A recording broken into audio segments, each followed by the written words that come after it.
Mr. Steyer. Bernie Sanders' analysis is right. The difference is I don't like his solutions. I don't believe that a government takeover of large parts of the economy makes any sense for working people or for families. I think that what we need to do is to present an alternative that includes a vibrant, competitive private sector. But we all know unchecked capitalism has failed. The answer is not for the government to take over the private sector, though. The answer is for us to break the corporate stranglehold on our government and have the government work for the people again. Vice President Biden? Well, let me just finish, because we need to have an alternative to Donald Trump. I'm talking about doubling the minimum wage, cutting taxes by 10% for everybody who makes less than $250,000, and creating over 4.5 million good-paying union jobs.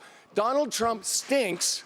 He's incompetent as a steward of the American economy. We have to show that we can create a growing, prosperous economy that works for American working people. Mr. Steyer, thank you. Your time's up. Vice President Biden? Mr. Steyer, I think we're talking about We'll get to you, Mr. Sanders. Let's talk about it. Can I say something? Look, first of all, Let me go.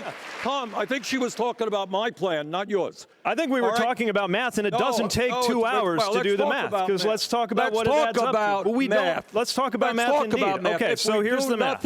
No, here's the math. Excuse me, can I respond to the doing nothing is what will happen. Senator Sanders, you were allowed a quick response, and then we would like to allow the other candidates. Moderator, Senator guys. Sanders?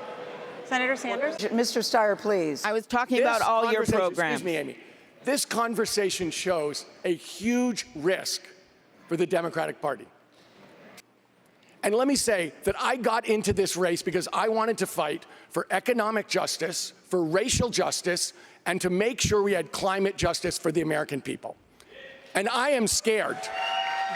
If we cannot pull this party together, if we go to one of those extremes, we take a terrible risk of re-electing Donald Trump. Thank you, Mr. Steyer. And that is something, I still have some time, and let me just say this. That is a risk that will hurt the American people in a way that none of us on this stage should be willing to risk. I bought stock in a prison company thinking they'd do a better job, and I investigated and I sold it.